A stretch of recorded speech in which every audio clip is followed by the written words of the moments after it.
Tommi Mäkinen has won 4 rallies this year, including the last 3 in a row. The most recent event, the Rally of Australia, saw him recover from a possible jump-start penalty to move ahead of Sainz in the points standings. He's now chasing his hat-trick of world titles. Well, of course, it's clear I have to go as fast as I can, but it's a question of how much you go to take a risk. Because always you need to take, if you go to win, you have to take a lot of risk, and I think that is the question what I have to follow quite careful, and I hope maybe this is one rally I can hope that Colin McRae and my teammate Richard Burns can do it well, and maybe they can go to win, and they can make my work a bit easier. His opponent, Carlos Sainz, has won twice this year, Monte Carlo and New Zealand, and has finished second on 5 occasions. His return to Toyota Team Europe, with whom he won the championship in the early 90s, means that he is in good form for this British decider.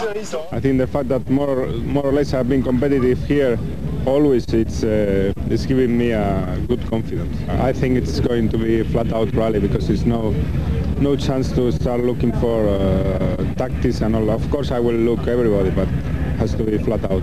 We have new compounds for this rally, and it is a fact that the binomio between Subaru and Pirelli, they have been, and plus McRae, they have been very, very competitive here in the last years, but we are confident that we can this year make a step forward.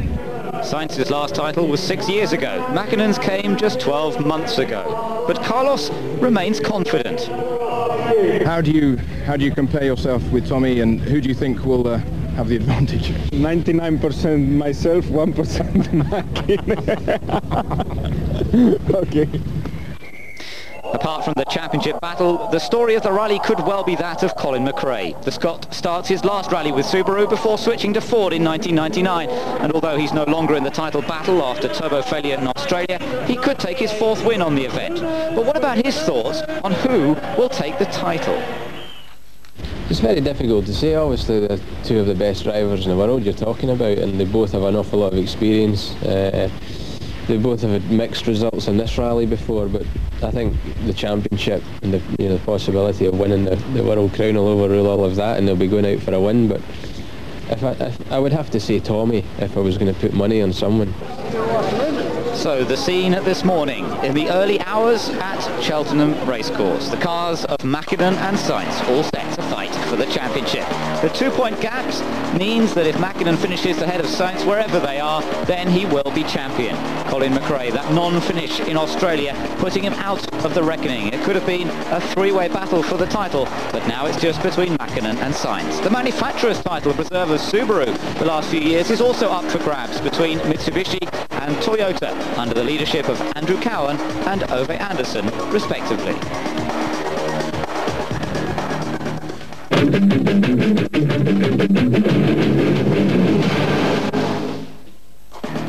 The first day of competition sees the crews do a 1 mile stage in Cheltenham, then head east via Cornbury to Silverstone, Millbrook and Donington Park to return for a short blast in Cheltenham to conclude. The infamous spectator stages, short, tricky and unforgiving, but still a vital part of the rally. The 1995 world champion and the darling of the crowds, Colin McRae, started as expected, setting the pace and making it look all so easy. Since his first win on the RAC Rally in 1994, he has been unbeaten on the event. And the twice British champion in 91 and 92 looked completely at home in the opening stages. Fastest on the 1 mile opener, his time was in fact matched to the 10th by his brother Alistair, followed by Didier Auriol and British national competitor Dominic Buckley, also in a Subaru. McRae was then fastest on the 2.5 mile Cornbury stage, both early Silverstone stages and the 2 stages at the Vauxhall testing ground at Millbrook. Yeah, no problems, everything's good. Nothing special, nothing to report. You've been clipping a few corners, we see. The paintwork's a bit tight. Yeah, well, they put all these markers in the wrong places. McRae as cool as ever, chasing hard, both McRae and the championship. Carlos Sainz in the Toyota Corolla was also in tremendous early form, moving into second place ahead of Alistair McRae after the first of the Silverstone stages. Tyre choice was difficult, a compromise having to be reached, and Sainz was taking a close interest in the opposition's tyres. So far, so good, no problems, everything running okay. Just small problem with the brakes, but nothing important. Surprise of the early stages was another Subaru driver. The Pole, Krzysztof Holodzik, in a ProDrive prepared car, was second fastest on the 2 initial Silverstone stages, which moved him into 3rd place overall. Juha Kankkunen also running competitively, the 3-time RAC Rally winner, the last outing for a works escort. For Tommi Mäkinen, it was a less dramatic start, only 11th fastest on the opening stage. Difficult. No, I mean it's very difficult because next 2 stages they are dry tarmac and we have to take tarmac tire, otherwise we could lose so much. Maybe we are a bit slow on this stage, but make it up on the next one. I hope so. Mäkinen was then second fastest on stage 2, but a spin at Woodcote on the first Silverstone stage dropped him back a little further down the order. And so after the first 4 special stages, McRae had the advantage. Sainz some 9 seconds behind. Holodzik, the surprise, up there in 3rd, then Kankkunen. Alistair McRae going well, teammate to his brother Colin for the first time here, and Marcus Grunholm holding on to 6th position.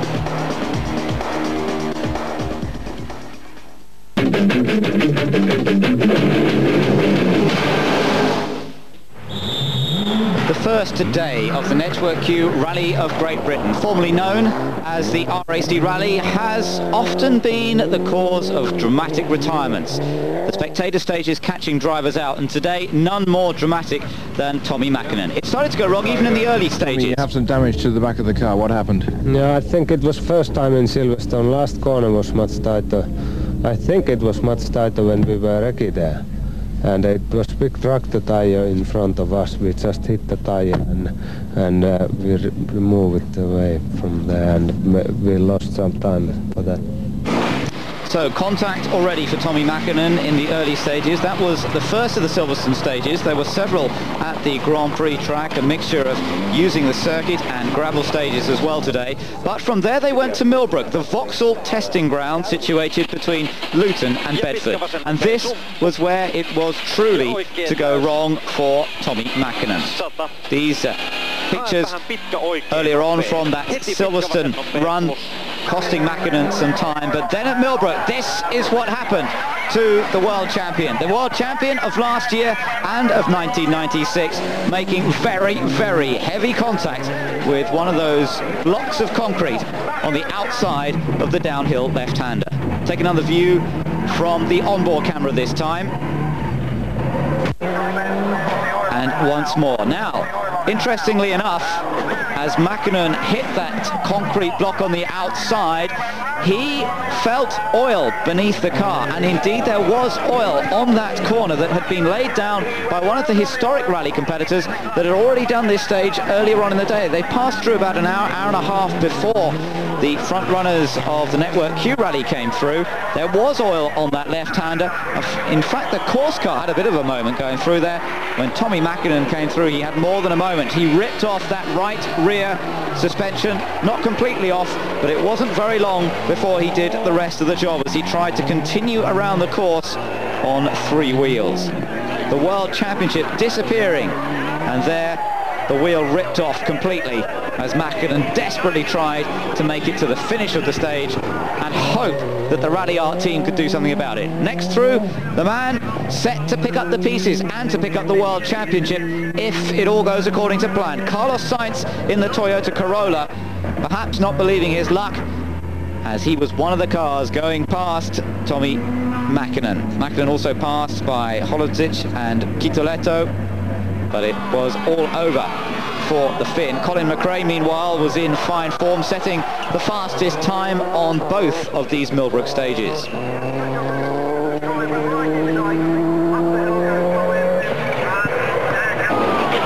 So drama indeed. Mäkinen still desperately trying to get the car to the finish, but there was no chance that he was going to be able to continue after this much damage. In fact, he did try to drive it back on the road, but the police weren't having any of it. They stopped him. He wasn't able to get to service. That was it, the end of the rally and the end of his chance of scoring points. He is 2 points ahead of Sainz in the championship. He now has to sit and watch and hope that Sainz doesn't pick up many points. But what disappointment. Tommi, just explain to us what exactly happened.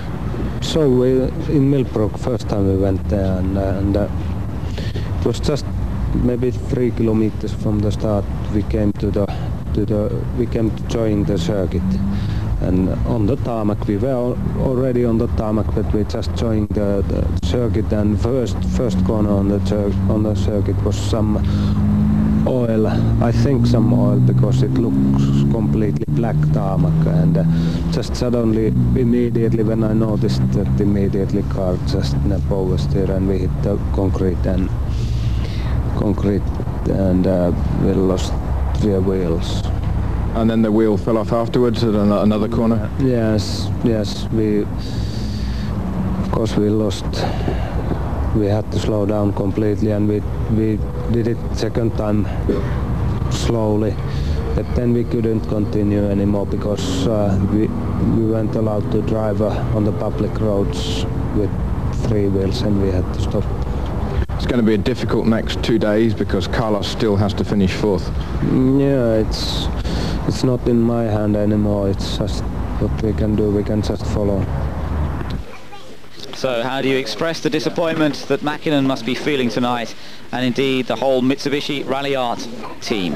Set up to take his 3rd title in a row, to become the first ever driver to do that, to win 3 successive championships. He just had to keep Sainz within sight, but that oil on the track at Millbrook blowing his chances. Well, Carlos Sainz still has to finish 4th or better to win the championship, and we now move on to one of the later stages of the day. This was at the Silverstone Super Special, where the cars ran together side by side over a 1.2 mile course, the outer track and the inner track swapping around halfway through and then completing the stage. Very much reminiscent of the Super Special stage in Perth in Australia, and indeed on the Canary Islands in the Race of Champions at the end of the year, upon which this track at Silverstone has been largely based. Carlos Sainz doing battle here with Colin McRae, and McRae having won every single stage of the day up to this point. A remarkable performance from the Scotsman in the Subaru, and just showing how much he loves this rally. He's always gone so well on it. In his early days it was taken away from him, the victory, but now he's had 3 wins on this event in the past. The end of the first lap then, Sainz with the slight advantage over McRae. McRae being cheered on by the thousands and thousands of fans who turned up to Silverstone today in remarkably good weather conditions. Cold temperatures, but no rain. Bit of a surprise for quite a few of the drivers who associate this rally with some of the most difficult weather conditions of any on the calendar. But Carlos Sainz in absolutely superb form, already knowing that Mäkinen was in trouble, but that didn't seem to be slowing him down at all, and Sainz putting on a tremendous display in front of McRae's fans to come through and take his first stage victory of the day by the narrowest of margins, but Sainz taking this super special at Silverstone ahead of Colin McRae. But in the overall standings after that 10th special stage, McRae still with the advantage from Didier Auriol, Carlos Sainz in third place, then Alistair McRae and Marcus Grönholm. So all very, very close indeed.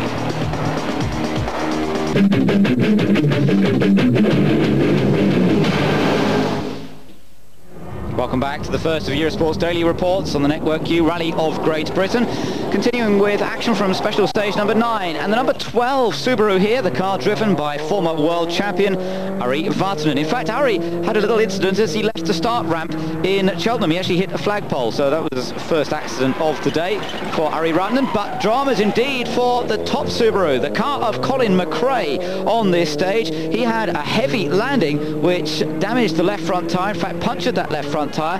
Now you may know following rallying that they're supposed to have a mousse inside that tyre that stops it going down. Well, it didn't quite work on the Pirelli tyre on this occasion. It was a very heavy landing indeed that he'd suffered, and it effectively ripped the tyre from the rim, so McRae had to finish off that stage in a slightly poor way, and it meant that he lost some 14 seconds.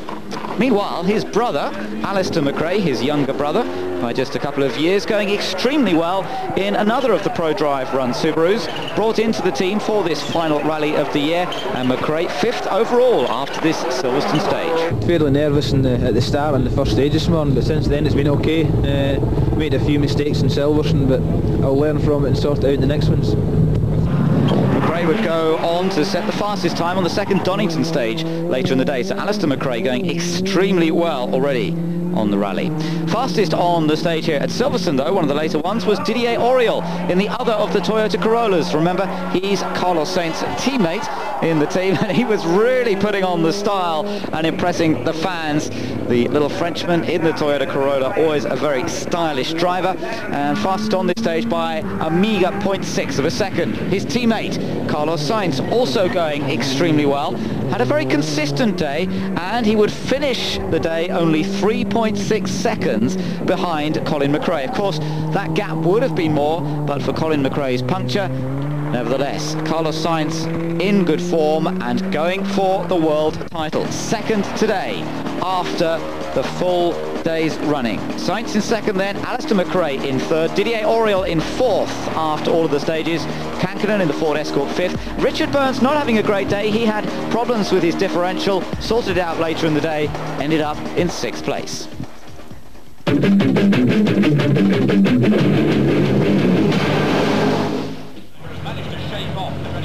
The rally this year, the title decider between Carlos Sainz and Tommy Mäkinen, and that championship still to be sorted, even with Mäkinen going out of the rally today. But it's not the only time that this British rally has been the championship decider. We've seen it on several previous occasions where the rally has come down, the championship has come down to this event. In 1994, the battle was between Didier Auriol and Carlos Sainz. In 1995, it was between McRae and Sainz. In 97, of course, last year, it was between Mäkinen and McRae. But Didier Auriol won it in 1994 against Carlos Sainz. We asked him about it.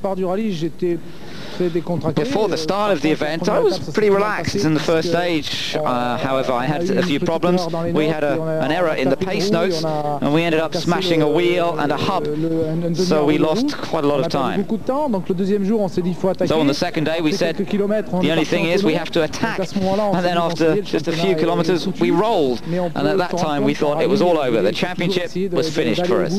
But after a while, we obviously had to continue to the end because Carlos also made a mistake, and he lost the chance to be the championship winner. So at that time, as we went past, I knew the title was ours.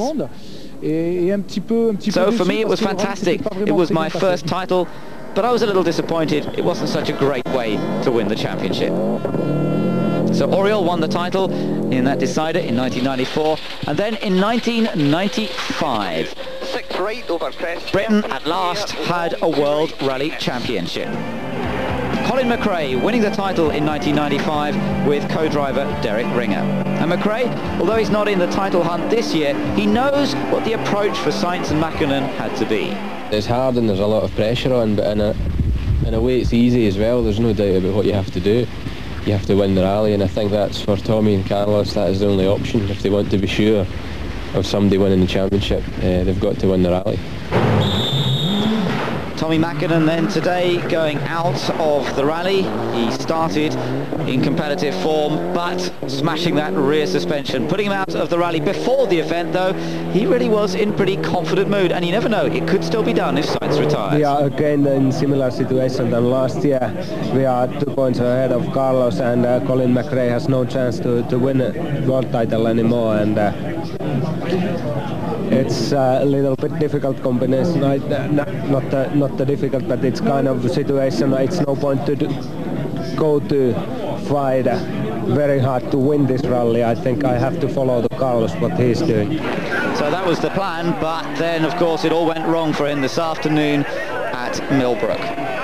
The opening day of the Rally of Great Britain has provided dramas again. The day which had to be survived at all costs has claimed Mäkinen, and team manager Phil Short is said to be furious that oil on the stage had not been cleared up. It's a disappointing way for the head-to-head conflict to end, and now it's a matter of survival, finding the right pace for Carlos Sainz, who can take his 3rd world title if he finishes 4th or higher.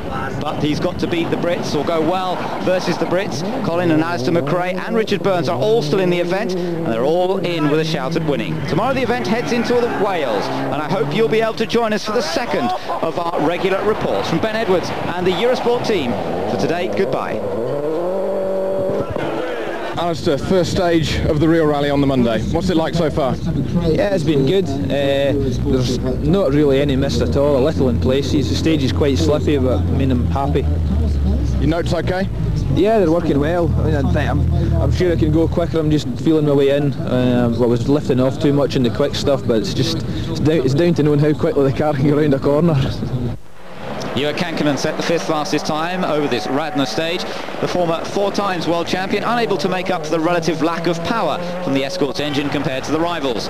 His time of 12 minutes 20 seconds was 22 seconds off Burns' pace, but held him in 6th overall. Carlos Sainz proved just a 1/10 of a second slower than Kankkunen, but dropped from 2nd overall overnight to 5th position. His task now defined as finishing in the top 4. The Toyota Corolla driver had to think about reducing the risks and ensure a finish. His record has been good in the last 6 events of this season, never finishing out of the top 4, including 1 victory in New Zealand, which came at just the right moment. He was 2nd to Mäkinen in the last round in Australia, and if anyone has the experience and approach necessary to finish the task, it is definitely Carlos Sainz. Winner of more World Championship rallies than anyone else, he knows better than most the correct blend of speed and caution to achieve his objective.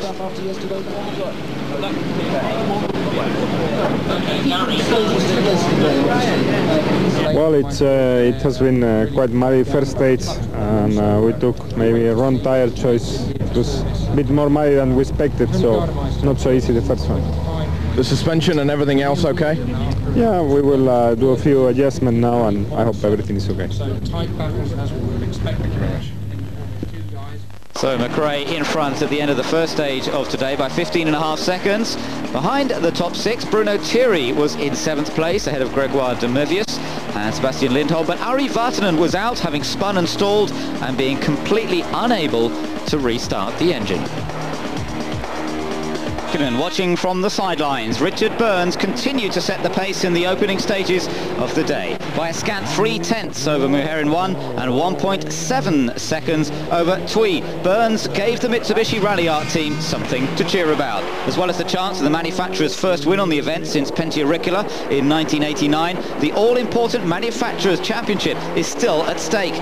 Toyota have a 4-point lead over Mitsubishi, but there are 4 points between 1st and 2nd on each event. Burns in top form this morning. Still a hell of a lot of miles to go, and we've only just started in the Welsh Forest, so it's ridiculous to think anything other than just concentrate. Do you feel as if there is an advantage running where you are on the stages? I feel there's a disadvantage running where we are, because the more cars that go through, the more mud gets pulled onto the road, the more the road gets cut up. It's not faster being here, it's faster being first. Colin McRae was by no means giving up the battle, beaten over the first few stages of the day, so narrowly by Burns. He was still maintaining the overall lead. His first outing on the RAC Rally came 11 years ago in a Vauxhall Nova. That attempt ended in an accident, as did other attempts in 1989 in a Ford Sierra Cosworth and in 1991 in the Subaru Legacy. Since 94, however, the rally has been his property, apart from the non-championship event in 1996, and he looked determined to fend off his challenger. It was clear he was trying very, very hard.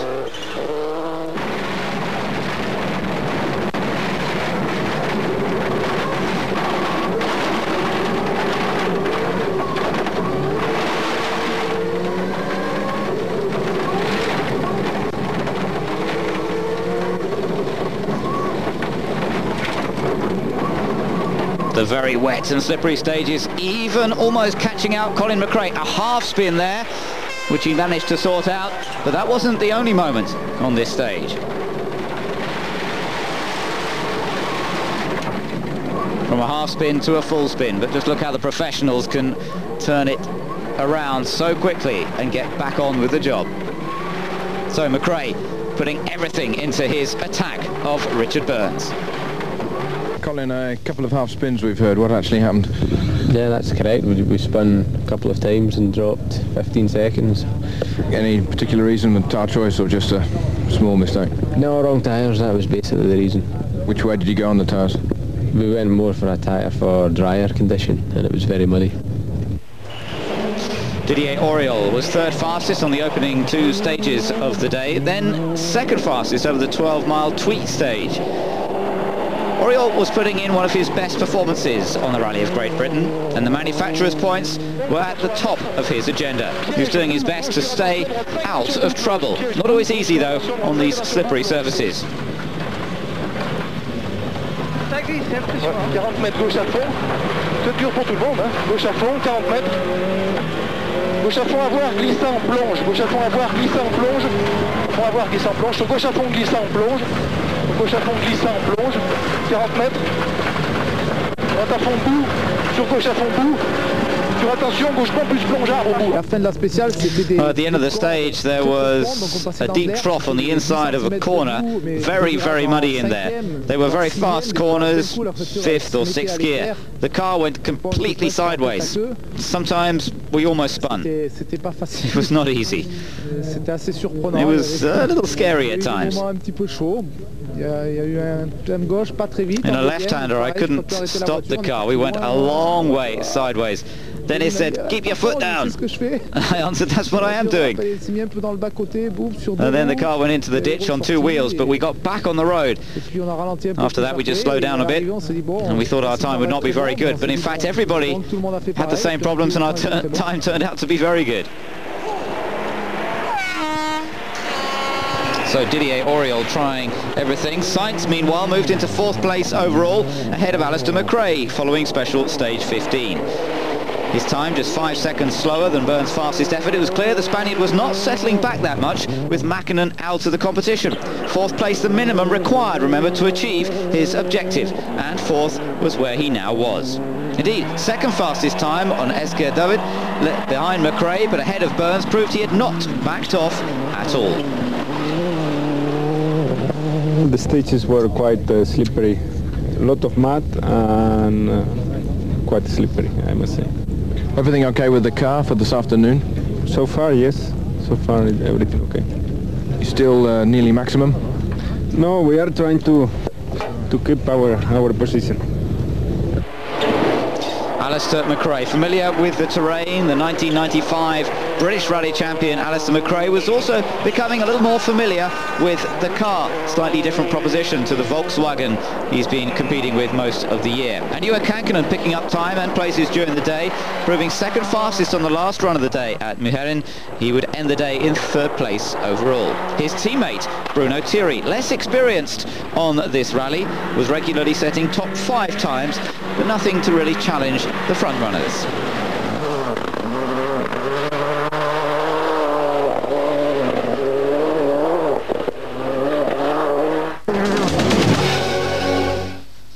From the start of the event, the Formula 2 battle has been intense. The class, which features the 2-litre front-wheel drive cars, which fight for the British Championship, were being led by Jarmo Cuteletto in the Vauxhall Astra, a car nearing the end of its first season of competition.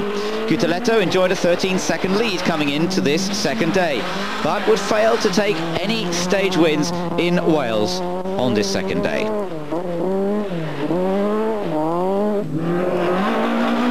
Tapio Laukkanen in the Renault Megane Coupe, another flying Finn, and maintaining honours for Renault after the 1998 British champion Martin Rowe ripped a wheel off on special stage 15. Laukkanen took 5 out of 8 fastest stage times today to move into the class lead.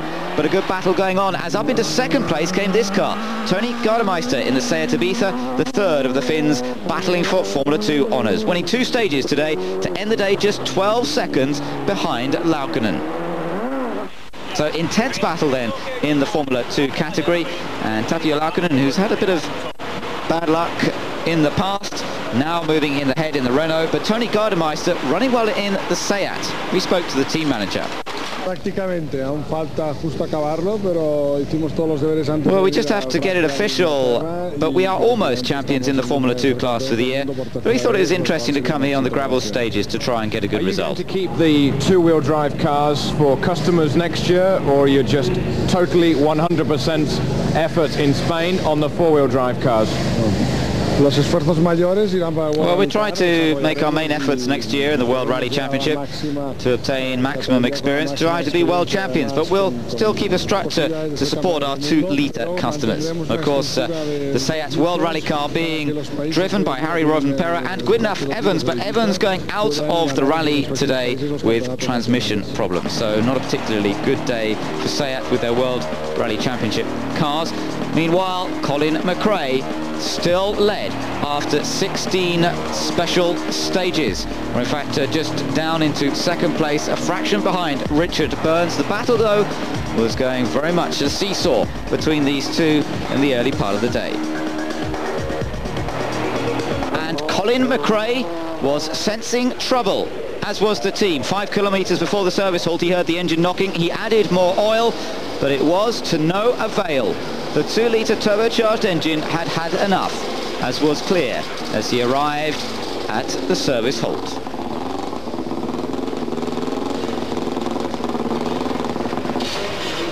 A sad sight and a sad sound as that flat 4 engine, not sounding at all good, arriving into service, and the fans behind Colin McRae desperate to see him get back out there, but there was to be no quick fix.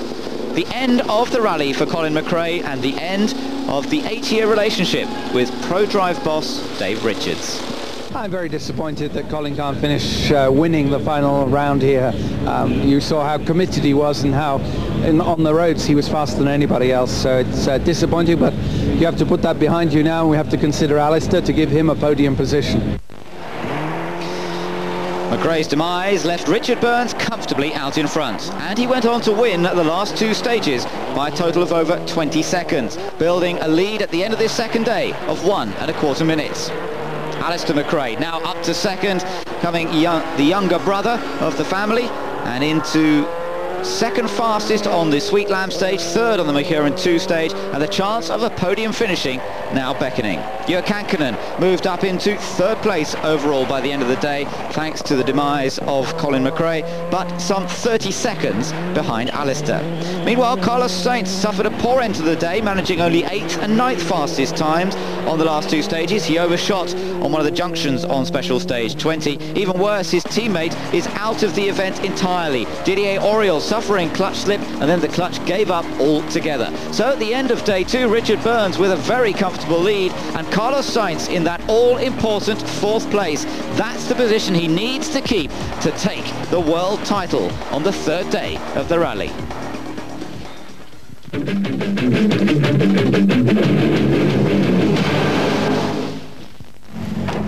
The Network Q Rally is the last outing for the works-backed Ford Escorts after a 30-year career on the World Rally stage. The story began in 1968, when the Escort won the World Championship for Makes that year with the Mark I twin cam, winning the Circuit of Ireland, Tulip, Austrian Alpine, Acropolis and Scottish rallies within a space of just 8 weeks. Tremendous start to what would be a successful career for the car. The fondest memory that I've got in terms of spectating was watching Roger Clark on the 1972 on his way to victory. I wasn't quite just old enough to drive, but managed to get out and follow the rally around, and it was just a fantastic feeling, and the noise of Roger in the middle of Kiel at sort of 3 o'clock in the morning, sat there with the chin right up on the steering wheel in his true style when he was really attacking, and the noise out of that particular car, I mean, it's still one of the best sounding engines in the business. The Escort went on to win the RAC on 8 consecutive years between 1972 and 1979. Eurosport commentator Bjorn Valdegaard winning the East African Safari in 1977. There were 2 other rally wins that year. But Ari Vatanen was the man who took the last successes for the Escort with the private David Sutton run team. Ari Vatanen loved the car. I think the one which really sticks out in my memory is New Zealand 77, 2,000 kilometers of stages. We only wrecked them during 1 week, so just once over. Notes were not checked. My co-driver had never read notes, a New Zealander, and I don't know how many times we went off during the next event, and the car was battered in all the corners, but we came to an end. Only lost the victory by 2.5 minutes, having been off at least for half an hour. I mean, on 10 different occasions during that extra long rally. And the co-driver, who looked like my father in the beginning of the rally, he looked like my grandfather at the end of it. A lovely story from Ari Vatanen, who went on to take the World Rally Championship in 1981 and in fact became the only privateer entry ever to win the World Rally Championship, with David Richards as his co-driver. The last year when we won the World Championship in 81, the second to last round of the championship was Bandama Rally out in the Ivory Coast. And on that particular occasion we hit a lorry on the first competitive section. We dragged the car round to the finish 3 days later, finishing more than a day behind the eventual winner. And we were last. We were absolutely last. We finished 9th overall, only 9 finishes, and we were last on the rally. We went on to complete the RAC rally shortly afterwards in 2nd place and win the World Championship. So I dare say there aren't many people who can claim to have win a World Championship, finish first and last on the World Championship events in the same year. David Richards, of course, going on from being a very successful co-driver to setting up the ProDrive team, which has seen so much success with Subaru. But the Escort, very fond in Vatanen's memories. Escort was nearly indestructible. You know, you could you could hit the tree with it, and unless you hit it really with the rear wheel, and even then you could, with the bent rear axle, you could continue, and it was simple to fix it. And it had a fantastic engine, and the noise of the engine was speed engine. Revving nearly up to 10,000 revs. People still remember that was a real sinfonia of rallying. There was a big gap then until the next success for the Escort, and it came with the introduction of the Escort Cosworth, the 4-wheel drive supercar. Francois Delacour taking the first win in an Escort after a 12-year gap. He won in Portugal in 1993. He also went on to win the Corsican Rally that year, and Mickey Piazion won on the Acropolis Rally. Indeed, Delacour won a 3rd event that season, winning the Catalunya Rally.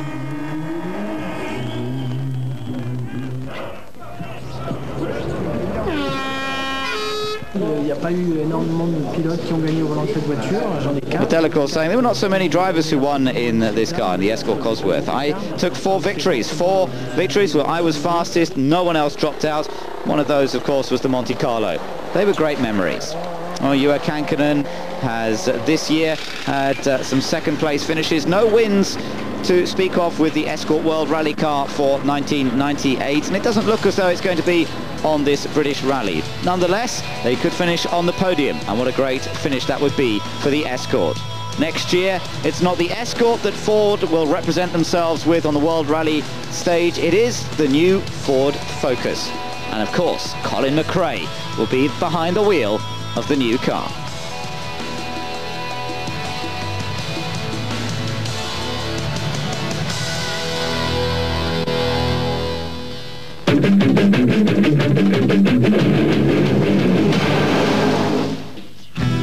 There's just one more day to go, and Richard Burns is set to win the Network Q Rally of Great Britain. Can he hold on? Last year it went wrong for him on the last day with a puncture. There are still so many things that could go wrong. Make sure you join us here on Eurosport to find out what happens. Bye-bye for now. The FIA World Rally Championship was brought to you by... Très difficile. La première ce matin était... It was really difficult in there. In the first stage there was a great deal of fog, and on the stage we just did, special stage 24, it was perhaps 10 kilometers of fog in there. But it's very similar to conditions at home in Belgium, so we have a finely tuned pace note system. The co-driver does his job well, and we managed to make it through. In the number 24 Ford Escort World Rally car, Sebastian Lindholm, another of the Finns, enjoying a relatively trouble-free rally, moving up into 5th place overall. And Gregoire de Mevius became the leading Subaru Impreza, up into 6th position in the car prepared by ProDrive.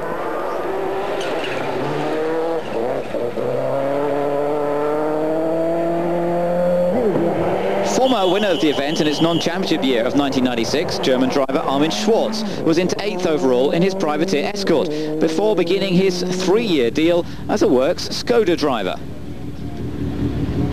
You won this rally in 1996, 2 years ago in a Toyota. The conditions are very different this year. How are you coping with them? Well, they are very, very different. The biggest problem is it's not allowed for me from the organizer to have a gravel crew.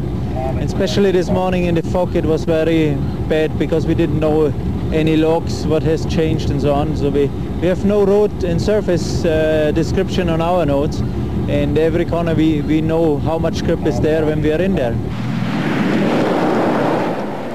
French champion Gilles Panizzi has virtually no experience of British rallying, and with a season in the Peugeot 206 World Rally car coming up next year, he had entered this event in a Group N Subaru Impreza. After an educational run, he retired today with gearbox failure. La priorité, c'était d'acquérir un maximum d'expérience. Well, the first priority was to get as much experience as possible on this event, and that's really what we've managed to do.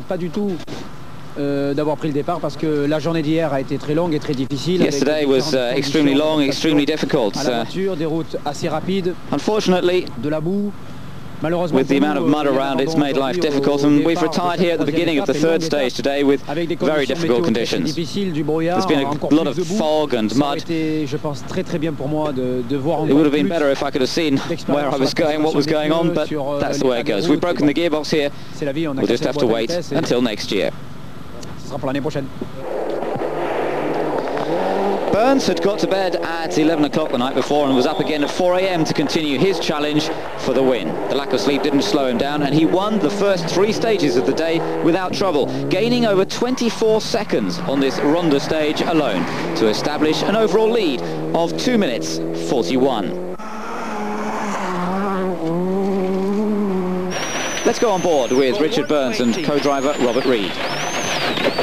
Left max in long 40, flat right minus in 50, easy right plus, and flat right long 40, braking left max 40, turn slow K left 60, right max to right long press 30, K left plus long 40.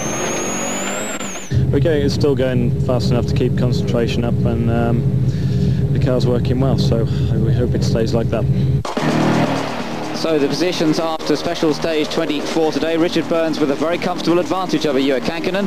Sainz up into 3rd place ahead of Thierry, Lindholm and de Mevius. Behind them, Harry Rovenpera, Armin Schwarz in 8th place.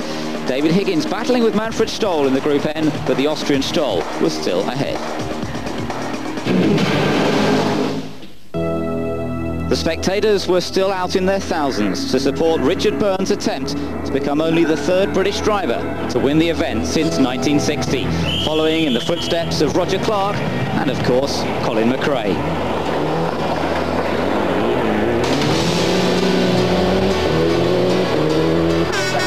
Winner on the the Safari Rally earlier this year, Burns had been determined to win one of the sprint rallies before the end of the season, and none sweeter than his home event.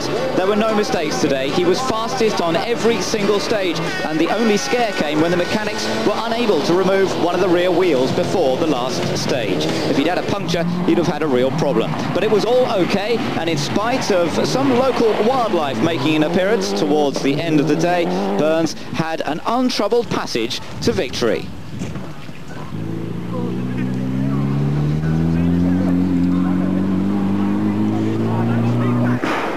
Juha Kankkunen finished his stint with Ford with a fine second place, his third second position of the year on the championship.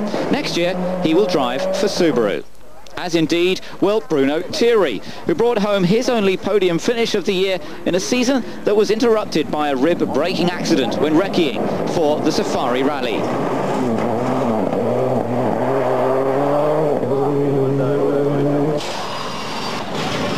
Carlos Sainz was content to set the 6th and 7th fastest times, just keeping fingers crossed. These next few stages and then going to take you back to Cheltenham and maybe going to be the slowest of the year, but probably the most nervous for you. Yeah, I hope it's okay. I hope we can drive safe and make no mistake. It's difficult to keep the concentration when the pace is so slow, when we have to go, you know, careful and try not to damage the car and try to keep the concentration is not so easy. The co-driver working to the maximum to keep the driver under control? Yeah, and the driver also working to the maximum to keep the co-driver under control. Thank you very much, good luck. The Spaniards were out on the sidelines cheering their heroes on. Carlos, known as El Matador, is a huge star in Spain, and the celebrations were almost beginning. The penultimate stage, and all well. Not the fastest, but staying safe. Then the last 16.8 mile Margan stage to finish off 3 tough days of competition. Suddenly, smoke from the back of the Toyota Corolla, from smoke to flames licking beneath the car, an engine failure that leaked oil onto the hot exhaust within sight of the finish line. Just 300 meters to go, but the car was to go no further, and Carlos Sainz and Luis Moya had just seen their title hopes disintegrate. What's happening, Carlos? ¡Su puta madre! ¡Dios! ¡Es la Virgen!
Awaiting the results at the headquarters in Cheltenham, the new world champion couldn't quite believe it.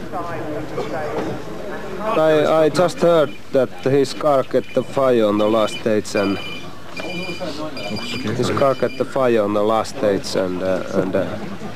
I understood he's still standing on the stage, just half a kilometer before the end of stage. Unbelievable. I can't understand anything about what is going on. It's really... Did you follow the rally all the time? Yes, of course I was following and waiting what is going on. It seems very much at the moment that I'm third. I gained just third title. Sorry for Carlos, his bad luck.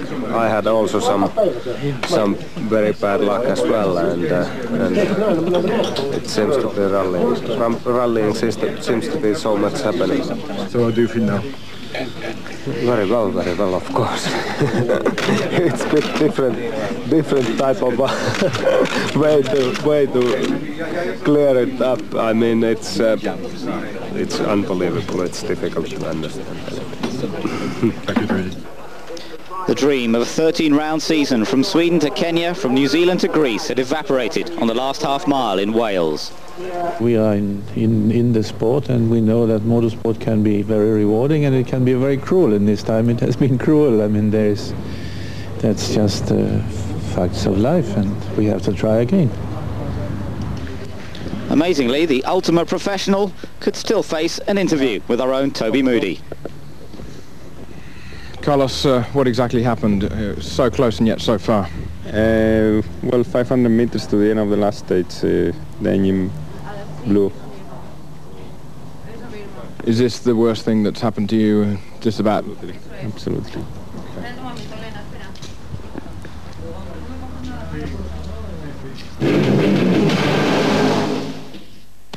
Welcome back to Eurosport's Network Q Rally of Great Britain report. Third place for Bruno Thierry, his best result of the season. Together with Stefan Prévost, the two of them could celebrate at the official finish in Cheltenham. Ewa Kankkunen joined him on the podium as runner-up in the Rally of Great Britain as Malcolm Wilson and Martin Whittaker joined the celebration of the Escort's last outing as a works car. The smile says it all for Richard Burns, winner of the rally. His success ensured the manufacturer's title for the first time for Mitsubishi. At the end of his first full season in the World Championship, he proved he can beat the best in the world on a flat-out sprint event. This year it doesn't get any closer. It's been a really good few days, and after Colin went out we've been under a lot of pressure to get to the finish, and obviously a lot of pressure from Mitsubishi to win the Manufacturers' Championship. Everything's gone really well. I've been able to drive a little bit more steadily today and be safe, and it's fantastic to win at home. In the Formula 2 battle, Tapio Laukkanen took his first win of the year on the big one in the Renault Megane. Tony Gardemeister was third in Formula 2, but Seat confirmed as the Formula 2 world champions. Jarmo Cutuletto took second place in that category. And so to the overall result at the end of the rally. Burns the winner from Kankkunen, Thierry, de Mevius, Lindholm and Rovanperä getting up into the top six with the Seat World Rally car. Armin Schwartz finished in seventh place. Manfred Stoll won the Group N class after a tremendous battle with David Higgins throughout the course of the event. In the World Rally Championship then, that's how it stands. Tommi Mäkinen and Carlos Sainz neither managing to score any points on this rally, so it all ended up as it was after Australia. 2 points to gap, and Mäkinen world champion for the third time in a row. Ewa Kankkunen scoring useful points for fourth place in the championship. And in the manufacturers battle, Mitsubishi did the job there as well, taking the manufacturers championship for the first time. Subaru have taken it for the last 3 years, but now it's Mitsubishi's turn. And in the Formula 2 battle, Seat confirmed as champions manufacturers in the Formula 2, the 2-litre class. Peugeot in second, with Volkswagen in third, ahead of Renault and Hyundai. Colin McRae, ultimately disappointed in both the title race and his efforts to win the final rally, can still reflect on a tremendous season. 3 wins, third place in the championship, and the birth of his first child due in a few weeks' time. Next year he begins the task of turning the Ford Focus into a rally winner. On a stone dark night, we take to flight. Snowfall turns to rust, seeming a fuse in mind like a nursing rhyme. Fat man starts to fall, here in a hostile place. I hear your face start to call. And if you think that I've been losing my way, that's because I'm slightly blinded. Carlos Sainz, the man who had the crown snatched